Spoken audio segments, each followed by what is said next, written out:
Bien, nous allons démarrer ces journées de l'UPSTI 2013 avec quelques minutes de retard.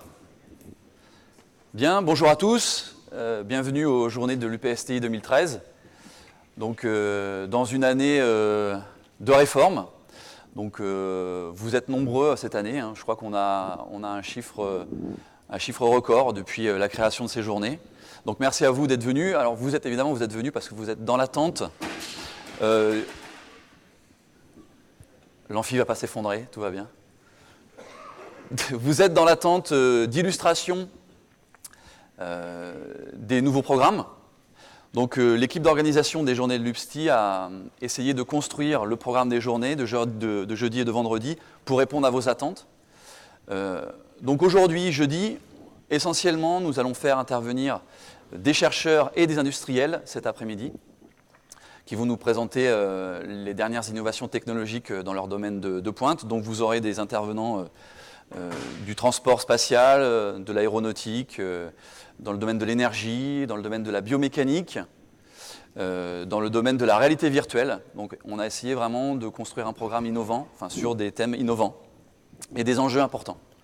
Donc je vous demande d'accueillir pour démarrer ces journées donc, le directeur général adjoint en charge des formations aux arts et métiers ParisTech, on n'a plus besoin vraiment de le présenter, monsieur Laurent Champagnet, qui était avant directeur du département génie mécanique à l'ENS Cachan. Donc, cher Laurent, si vous pouvez couper votre portable. Coupez votre portable. Bienvenue aux Arts et Métiers à Paris. Je vais vous expliquer un petit peu ce que c'est que l'établissement et comment est-ce qu'il est en train d'évoluer. Je vous prie d'excuser mon directeur général, mon patron Laurent Carraro, qui est retenu à Bordeaux avec le président des présidents de région. Je vais expliquer un petit peu quelle importance ça a pour nous. Donc je vous souhaite la bienvenue et j'espère que vous aurez de belles journées. Je ne pourrai pas être avec vous toute la journée aujourd'hui, mais je serai avec vous ce soir et puis une partie de la journée de demain. Bon, quelques mots sur les arts et métiers, situation actuelle et puis évolution en cours. Bon, ce que vous connaissez, arts et métiers ParisTech. Bon, arts et métiers ParisTech, pour être un peu précis, c'est la marque. L'établissement s'appelle l'École nationale supérieure des arts et métiers et les gens qui sortent diplômés ingénieurs sont des ingénieurs de l'École nationale supérieure d'arts et métiers. Le nom de marque est Arts et métiers ParisTech. Donc vous connaissez une grande école en réseau avec 8 centres de formation qui sont en mauve ici, et puis 3 instituts qui sont plutôt orientés recherche que vous ne connaissez pas forcément. Chalon-sur-Saône, je suis un peu loin, tu veux que je me mette là? Voilà. Chalon-sur-Saône, Chambéry et Bastia. Bon, c'est un établissement qui est très ancien, des formations qui datent de 1780. Depuis novembre 2012, c'est devenu un grand établissement unique, un EPSCP, un établissement public à caractère scientifique, culturel et professionnel. Donc c'est un établissement unique, multicampus. Donc il y a un directeur général et il y a 8 campus de formation plus 3 instituts. C'est une étape importante pour nous, en particulier dans l'évolution actuelle de l'enseignement supérieur. Vous savez que la loi enseignement supérieur et recherche est en train d'être discutée en ce moment. Cette situation de grand établissement unique à portée nationale est hyper importante pour nous. Donc c'est la raison pour laquelle ce rendez-vous avec le président des présidents de région aujourd'hui est importante pour nous. Et notre ambition et notre stratégie de développement, c'est de devenir le grand établissement de technologie de référence en France, multisectoriel et multiterritoire, c'est-à-dire à portée nationale. Et nos modèles sont les universités technologiques allemandes ou hollandaises ou les écoles polytechniques fédérales suisses. Voilà. Ça veut dire que ce qui change, vous connaissez l'école d'ingénieurs, nous on parle du grand établissement et on veut offrir des grades à tous les niveaux, des diplômes à tous les grades universitaires.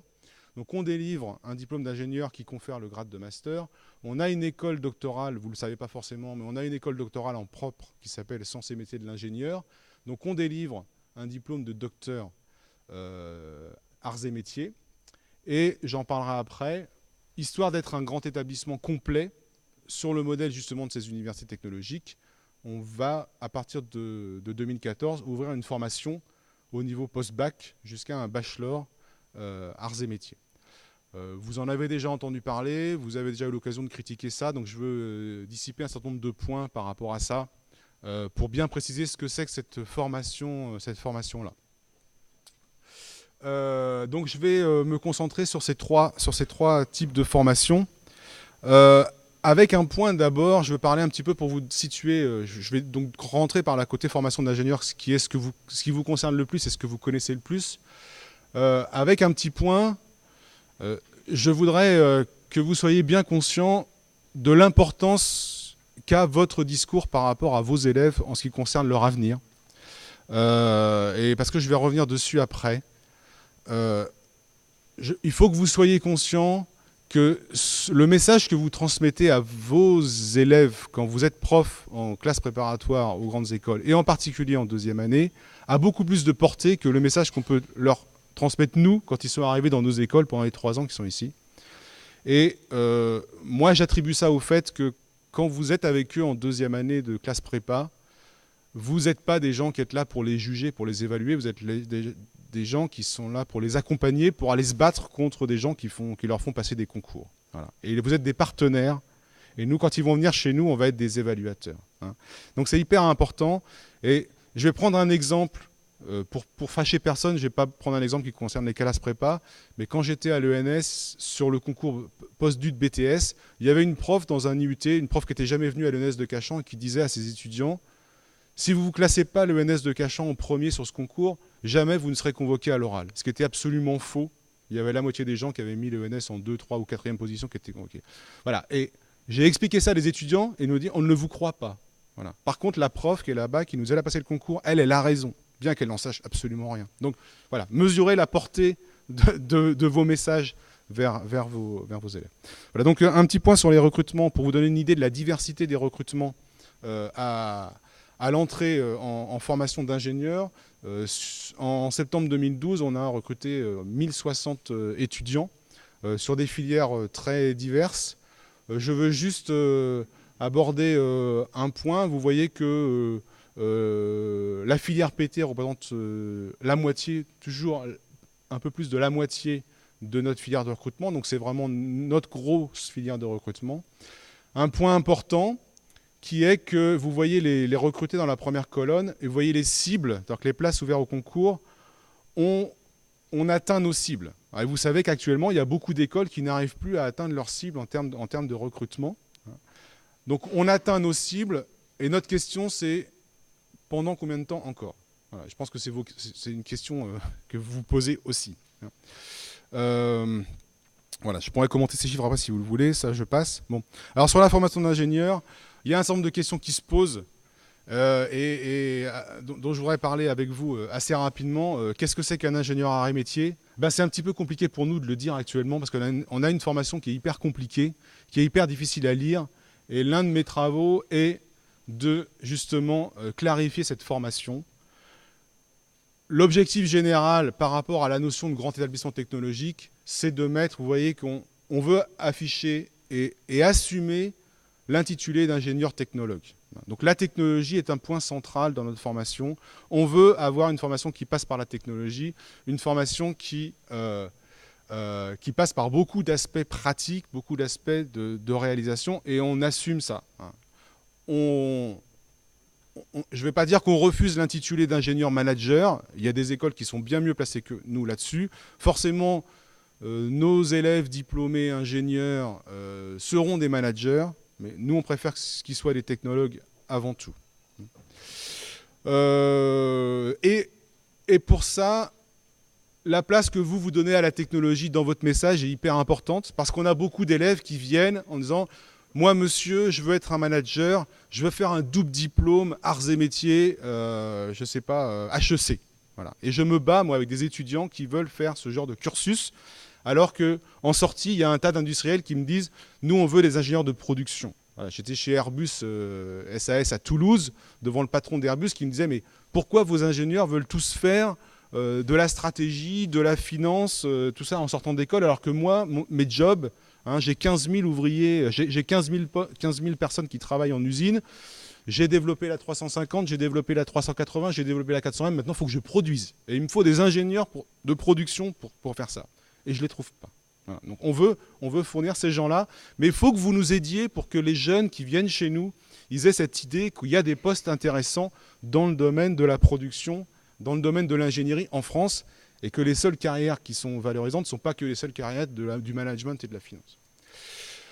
Un petit point là sur l'aspect entrepreneuriat, on est l'une des seules écoles, voire la seule école d'ingénieurs.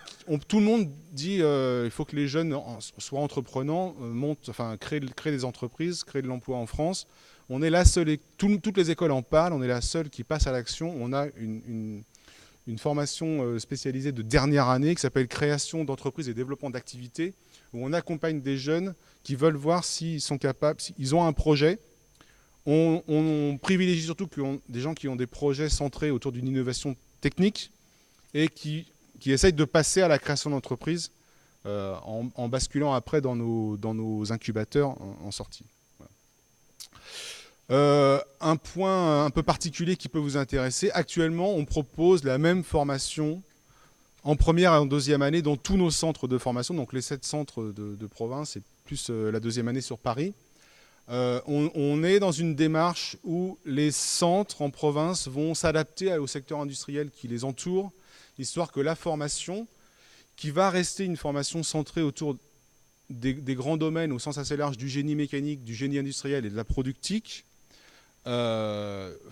travaille sur des applications, sur des moyens de fabrication qui soient adaptés au secteur industriel qui entoure le centre qui travaille. Et qui soient bien sûr forcément adapté aux enseignants qui seront de plus en plus des enseignants-chercheurs qui ont des activités, comme vous le verrez par exemple tout à l'heure, dans le domaine de la santé sur Paris. Un point maintenant sur la partie doctorat. Donc c'est un point essentiel pour nous de pouvoir former des docteurs arts et métiers, des docteurs ingénieurs. Il y a un besoin énorme en milieu industriel. Vous avez aussi, comme je disais tout à l'heure, une responsabilité. Je pense qu'une très grande majorité d'entre vous sont docteurs. Vous savez ce que c'est que le doctorat. Vous avez une responsabilité quant à informer avant les écoles vos étudiants sur ce que peut être le doctorat, ce que peuvent être les carrières de docteur-ingénieur. On a dit tout à l'heure que j'étais jusqu'au mois de mai l'année dernière, j'étais directeur du département de génie mécanique à l'ENS à Cachan. Vous savez que tous les élèves de ce département font une thèse en sortie. La raison qui m'a fait venir ici, parce que je me rendais compte qu'il y avait de plus en plus de normaliens, docteurs, donc vous êtes beaucoup de normaliens, docteurs dans cette salle, qui se sont posé la question à la fin de leur thèse, dire est-ce que je continue l'enseignement ou est-ce que je vais dans l'industrie ? Et ils se sont rendus compte qu'il y avait un nombre de postes énorme pour des docteurs. Et mon interrogation a été, pourquoi est-ce qu'on va chercher des entreprises, vont démarcher des normaliens docteurs, et pourquoi c'est plutôt à une école comme les arts et métiers, un établissement comme les arts et métiers, de fournir des gens comme ça. On forme simplement 60 docteurs par an, ce qui est ridicule, hein, et on a simplement moins de 5% de nos élèves ingénieurs qui poursuivent en doctorat derrière. Hein. Alors on en a beaucoup qui passent en dernière année par un master recherche, mais on a extrêmement peu qui continuent en doctorat. On doit absolument augmenter ce chiffre. Hein. On s'est fixé de tripler nos effectifs en doctorat. Il y a un besoin industriel. Ce besoin, il est très peu formalisé parce que la voie de recrutement du docteur, elle est complètement différente de la voie de recrutement de l'ingénieur ou du technicien. Il n'y a pas une entrée par les RH, il y a une entrée par le technique d'abord, et puis après, c'est les RH qui finalisent le recrutement. Donc c'est un marché qui est extrêmement compliqué à comprendre. C'est difficile d'aller interviewer des industriels pour savoir quels sont leurs besoins dessus, mais les besoins sont réels. D'accord ? Et toujours pareil, sur les aspects d'innovation, d'entrepreneuriat, on a aussi des formations de nos docteurs pour ça. Je vois que mes collègues s'inquiètent sur la partie temps. J'ai presque fini. Alors la partie bachelor. Donc vous comprenez que pour construire ce grand établissement de technologie, il est impératif pour nous, d'un point de vue stratégique, d'offrir tous ces grades universitaires. Vous connaissez ce qui se passe en ce moment sur l'enseignement supérieur, la territorialisation, les grands pôles universitaires un risque pour un établissement ou pour le nôtre est qu'on le coupe en 8 et que le centre de Bordeaux rejoigne l'université de Bordeaux, le centre de Metz rejoigne l'université de Lorraine, et ainsi de suite. Donc il est indispensable qu'on soit ce grand établissement et qu'on offre cette sortie-là. Donc, je le dis fermement, ce n'est pas pour nous un objectif de formation d'ingénieur en 5 ans, ce n'est pas pour nous un objectif de prépa intégré, c'est un objectif de sortie d'étudiants au niveau bachelor. Voilà. Il y a un besoin énorme de techniciens en France. Tous les industriels se plaignent que les techniciens poursuivent en filière ingénieur après.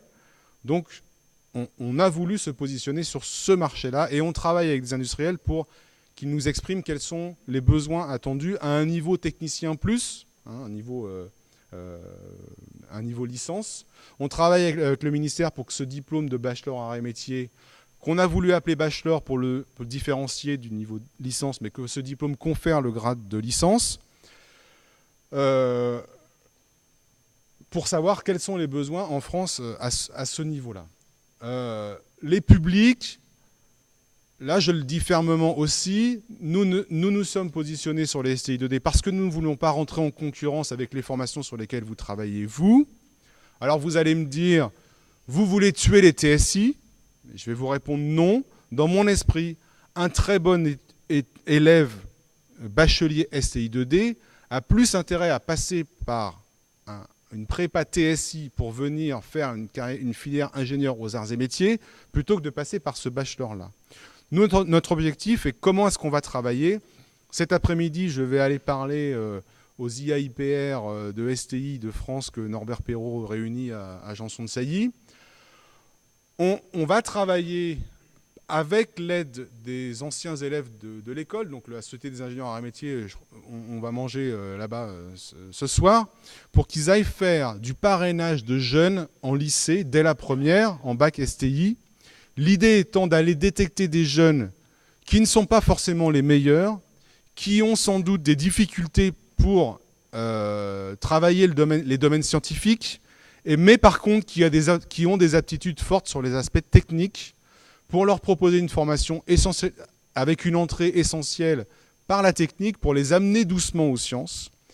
Et si certains d'entre eux développent pendant ces premières années de formation des aptitudes aux aspects scientifiques, ils pourront rentrer éventuellement dans une filière d'ingénieur par concours. Mais notre objectif est que, sur la fin de la formation, ils soient tous déjà en cheville avec un industriel par l'intermédiaire de l'alternance, par l'intermédiaire d'un contrat de professionnalisation, pour s'assurer qu'on a une sortie, et je dis une sortie au niveau bachelor, et non pas un diplôme bachelor qui leur permette après de rentrer dans une autre école d'ingénieur pour aller faire autre chose derrière. Donc on veut avoir une sortie là, parce que c'est, pour 2 raisons, c'est indispensable pour notre existence en tant que grand établissement de technologie, et c'est indispensable parce qu'il y a des besoins industriels qui sont cachés derrière. Voilà. Alors voilà en gros les 3 niveaux de formation. On veut devenir grand établissement de technologie. On n'est pas un établissement qui est si grand que ça. On a en tout, actuellement, on forme 6000 étudiants. En comptant le côté ingénieur, on a des formations d'ingénieurs en partenariat par alternance dont je n'ai pas parlé. On a beaucoup de formations continues. On a pour objectif 2025 de passer à 9000. Donc on n'a pas une extension, on ne sait pas, c'est une extension forte, mais pas forcément très forte. Vous connaissez la situation de l'enseignement supérieur actuellement. Le ministère ne va pas nous aider financièrement ni en termes de postes à faire tout ça. Ça veut dire que notre développement, et en particulier le développement au niveau du bachelor, on ne va pas le faire tout seul. On va travailler avec des industriels pour financer la formation, en particulier par le biais de l'apprentissage, mais on va s'associer en région, en fonction du centre où on va déployer la formation, avec des sections de techniciens supérieurs, avec des IUT, pour travailler ensemble sur ce public nouveau qu'on veut attirer dans la formation. Donc l'avenir, c'est de s'associer avec un certain nombre d'établissements. Vu la situation que j'ai décrite sur l'enseignement supérieur, on a un certain nombre d'écoles d'ingénieurs qui frappent à notre porte en disant « moi, je sens que dans ma région, je vais me faire absorber par la grosse université locale. Et dans la grosse université locale, je serai une formation parmi d'autres. Et je ne serai plus la belle école d'ingénieurs que j'ai été. » Donc, je ne vais pas citer de nom, mais on a un certain nombre d'écoles d'ingénieurs que vous connaissez qui viennent frapper à notre porte aujourd'hui en disant on vous ressemble, la technologie nous intéresse, on veut travailler au niveau du doctorat, on veut travailler au niveau de l'ingénieur, l'aspect bachelor nous intéresse, on veut s'associer à vous pour ça. Donc notre voie de développement, c'est aussi l'association d'établissements à ce niveau-là. Et les petites cases grises qui sont en bas, vous êtes sans doute des représentants d'établissements partenaires qui peuvent travailler avec nous à la formation pour amener dans cette formation en technologie globale à tous les niveaux, licence, master, doctorat. Voilà. Je m'arrête là. Vous aurez le droit, je crois, de me poser des questions après l'intervention de... Merci Laurent. Bien, oui, donc effectivement, votre présentation va sans doute amener des questions, à la fois sur les objectifs de recrutement, sur le nouveau bachelor de technologie. Donc ce que je vous propose, c'est de laisser notre président Hervé Rioux faire une petite présentation d'introduction de ces journées, et ensuite, on vous laissera la place pour évidemment des questions à propos de l'intervention de Laurent Champanet. Donc, je mets le bon diaporama. J'en profite pour du coup dire que je suis bien content d'avoir entendu directement de la bouche du directeur général adjoint de l'ENSAM que le nouveau bachelor n'a pas pour objectif d'être concurrentiel à la voie TSI. En dessous. Celui-ci. Oui. D'accord. Je le mets en grand écran. Tu remontes. Voilà. Donc, cher Laurent. Remonte. Cher Laurent, cher... Voilà, t'es à la fin. En fait.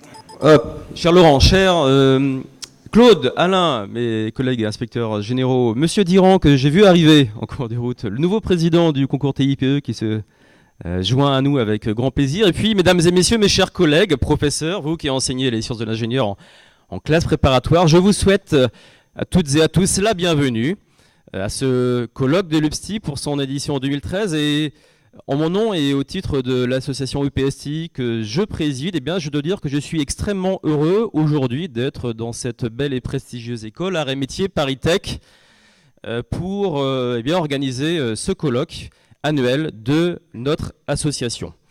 Et je dois également dire que si je suis particulièrement heureux d'être ici aujourd'hui, c'est que vous le savez toutes et tous que nous avons été cette année face à un gros travail lié à la rénovation des classes préparatoires aux grandes écoles, notamment les programmes, avec pour objectif qui était de mieux accueillir les nouveaux lycéens qui vont nous arriver dès cette rentrée 2013. Et je crois pouvoir affirmer aujourd'hui que l'UPSTI, notre association, et Arts et Métiers ParisTech ont travaillé main dans la main dans cette réforme, mais véritablement main dans la main dans cette réforme, avec, me semble-t-il, deux objectifs. Le premier qui était de défendre et promouvoir la structure de formation que représentent les classes préparatoires aux grandes écoles, et également de défendre et promouvoir notre discipline, les sciences de l'ingénieur, en tant que discipline indispensable à la formation d'un futur ingénieur dès le cycle des classes préparatoires aux grandes écoles. Les classes préparatoires aux grandes écoles qui forment avec les grandes écoles un cursus de formation cohérent, performant, diplômant au niveau master et de plus en plus visible à l'international, et je m'en réjouis. Franck, notre très précieux secrétaire général, nous l'a dit. Aujourd'hui, nous avons un record absolu de participants à cet événement. Nous allons avoir presque plus que 300 personnes à ce colloque, ce qui est véritablement un record absolu. Je m'en réjouis également et je vous remercie toutes et tous de nous avoir fait confiance et d'être présents aujourd'hui avec nous.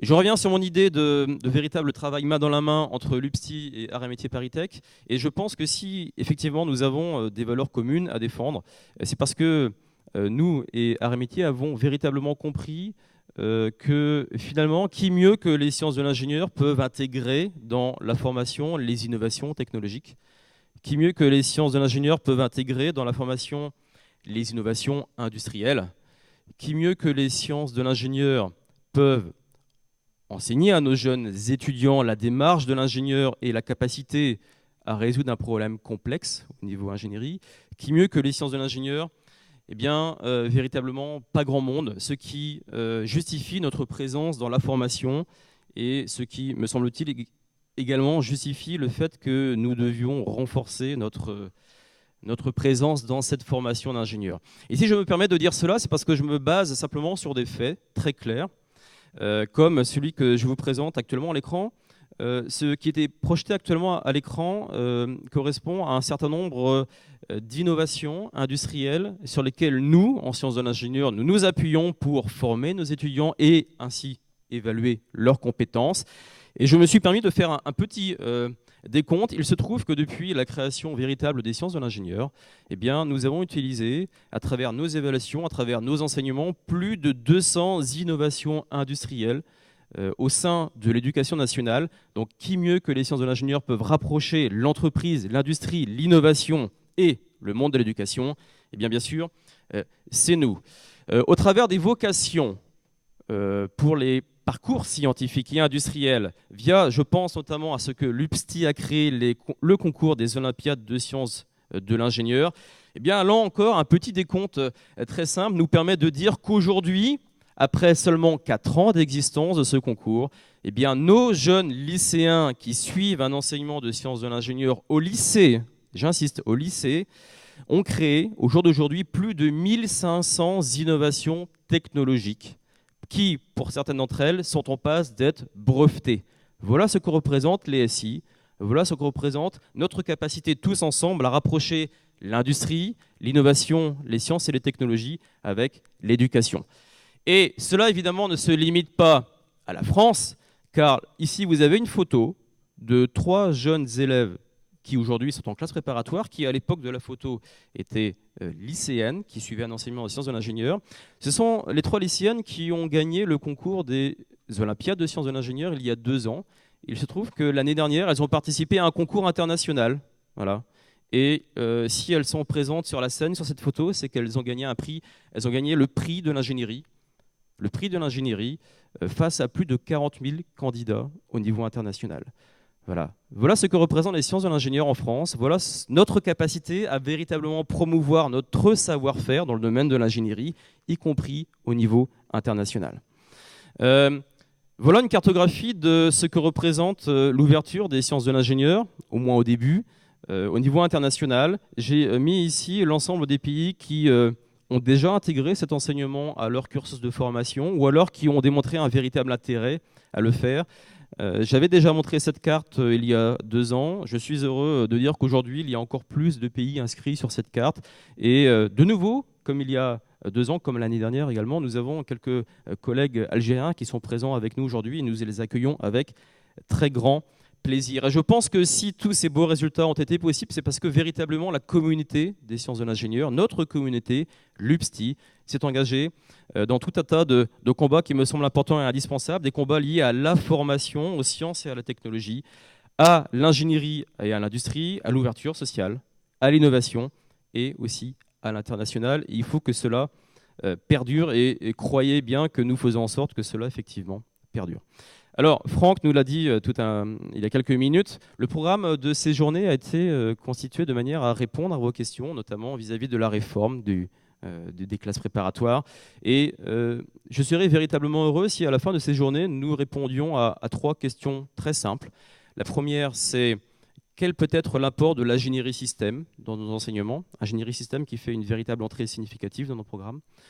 Deuxième question, c'est quelles sont les innovations pédagogiques que on nous demande, et on nous demandera dorénavant d'intégrer dans nos programmes.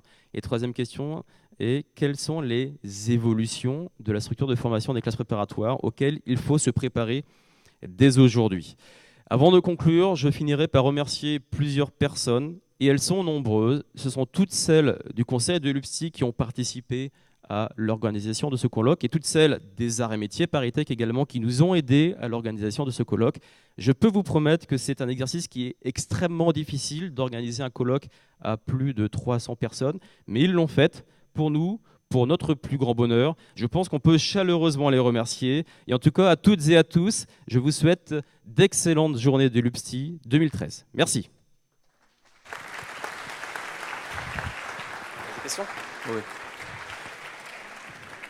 Merci Hervé. Alors juste pour compléter un peu ton propos sur les Olympiades de sciences de l'ingénieur. Donc aujourd'hui, en 2013, les Olympiades de sciences de l'ingénieur, ce sont 3500 élèves à travers toute la France et aussi dans les dom-toms. Donc c'est vraiment une explosion d'inscriptions, une explosion de projets qui fait que cet événement va devenir et devient un événement vraiment majeur des concours lycéens. Donc, comme promis, je vais vous laisser la place pour quelques questions sur à la fois l'intervention de Laurent Champanet et d'Hervé Rioux aussi.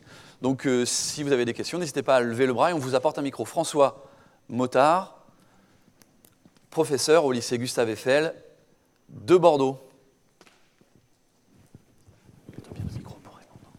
Oui, bonjour. J'ai bien compris que vous ne souhaitiez pas que la formation bachelor des arts et métiers soit mise en concurrence directe avec les filières TSI et puis dans une moindre mesure aussi la filière ATS.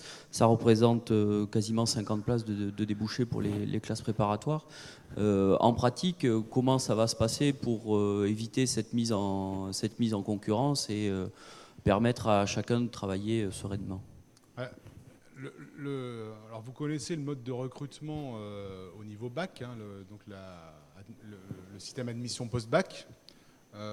Nous, on va travailler, donc, comme je l'ai dit, en amont avec la Société des ingénieurs arts et métiers pour aller repérer des jeunes, pour accompagner des jeunes. Alors, ce que j'ai pas voulu passer trop de temps, ce que j'ai pas dit. Alors, en fait, il y a un représentant de la Société des ingénieurs arts et métiers qui est dans la salle, qui est arrivé, qui est Jacques Paccard, qui est ici, qui est le président de la fondation Arts et Métiers, c'est une fondation d'entreprise. On va travailler avec ces gens-là pour aller repérer des jeunes. Il y a un aspect que l'ENSAM a perdu, c'est le côté ascenseur social. L'ENSAM a pendant extrêmement longtemps été une école qui allait chercher des jeunes dans des milieux éventuellement défavorisés, dans des milieux très ouvriers, pour les amener jusqu'au niveau ingénieur. D'accord ? Actuellement, regardez les jeunes que vous formez. Hein, vous avez vu nos recrutements. On recrute beaucoup de jeunes dans des filières techniques, technologiques. On a un taux de boursiers qui est le même que toutes les autres écoles. Pourquoi ? Parce que l'essentiel de vos étudiants, vous le savez, viennent de milieux plutôt favorisés. Il y en a énormément qui viennent de bacs scientifiques. Donc, voilà. Donc, on a perdu ce côté ascenseur social. Et on veut le retrouver là. Alors faire de l'ascenseur social, c'est extrêmement dur. Vous imaginez bien d'aller repérer un jeune en première et de se dire il a 15 ans, mais je vois en lui, il est en difficulté par rapport aux aspects scientifiques, mais je vois en lui qu'il pourra faire un bon ingénieur. Voilà. Donc c'est impossible de faire ça. Vous le voyez, vous, avec comment vos élèves évoluent sur les 2 années sur lesquelles vous en occupez. Donc l'idée de ce bachelor, c'est de dire on va détecter des jeunes comme ça, on les met dans cette filière-là, et ceux dont on va détecter qu'ils ont le potentiel pour aller jusqu'au niveau ingénieur, on va les accompagner le plus possible, et en particulier pendant la formation de bachelor, il y aura un accompagnement possible par nos étudiants, nos élèves ingénieurs en formation, pour que ceux qui sont là puissent, en fonction de leur potentiel, soit passer un concours pour rentrer dans la filière ingénieur, soit sortir au niveau bachelor. Alors, on va essayer de privilégier. APB n'est pas un système qui est anonyme. Hein, donc, on a des candidats, on a des gens qui vont candidater. On aura leur nom, on aura leur dossier. Je ne sais pas si vous maîtrisez bien APB. Ils peuvent faire des lettres de motivation qui soient transmises directement à l'établissement. On va essayer de privilégier les jeunes qu'on aura parrainés. Voilà. Donc, c'est une des réponses.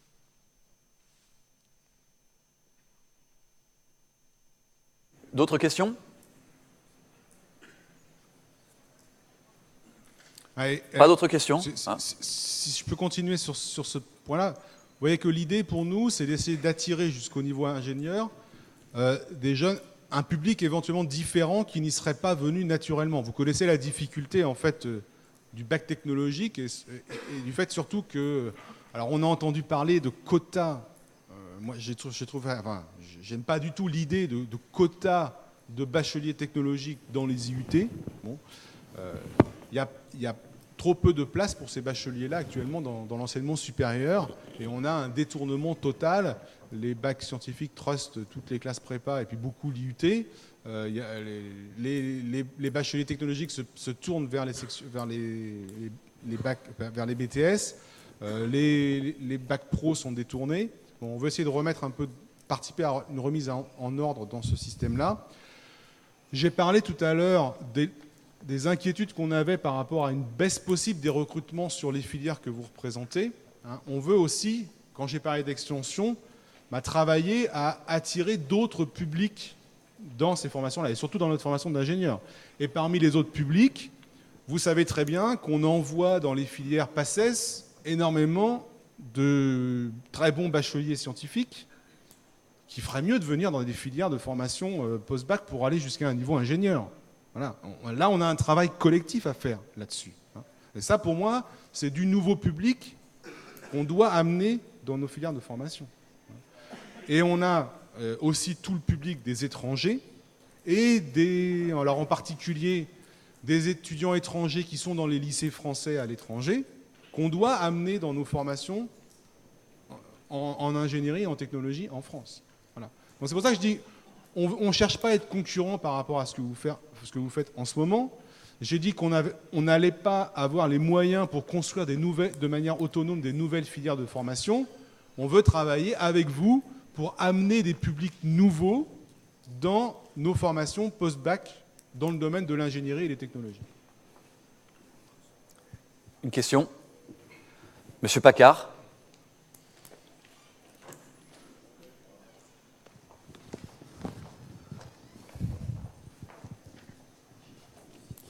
Oui, merci. Jacques Paccard, je préside la Fondation Arts et Métiers, qui est une émanation de la communauté des arts et métiers qui représente 30 000 membres. Et je voulais simplement, ça n'est pas une question, je viens simplement apporter quelques éléments en appui de ce que vient de dire Laurent Champanet, puisque la communauté se mobilise actuellement dans cet objectif. Alors on a un grand avantage, on est 30 000 membres donc, en France et à l'international, dans tous les pays du monde. On a plusieurs centaines, voire milliers de représentants sur toute la planète. Et on se mobilise actuellement autour des bassins de recrutement des divers centres des arts et métiers pour aller trouver des candidats pour ces formations, qu'elles soient post-bac ou qu'elles soient classiques, en allant chercher dans des zones rurales. Alors il y a les zones défavorisées, mais des zones rurales aussi où les élèves n'auraient peut-être pas forcément l'idée d'aller faire des études supérieures. Et alors là, je parle pour la Fondation Arts et Métiers, on est aussi capable de mobiliser des financements pour faire des bourses pour des élèves qui n'auraient pas soit les bourses d'État, parce qu'ils ont peut-être des revenus trop élevés, mais pas suffisants, pour aller jusqu'aux études supérieures. Donc on est tout à fait dans ce dispositif pour appuyer cette démarche. Et quand je parle de soutien industriel, par l'intermédiaire de la Fondation, tout soutien industriel qu'il peut y avoir pour ce type de formation passe par la Fondation Arts et Métiers. Merci Laurent Champanet. Donc une dernière question.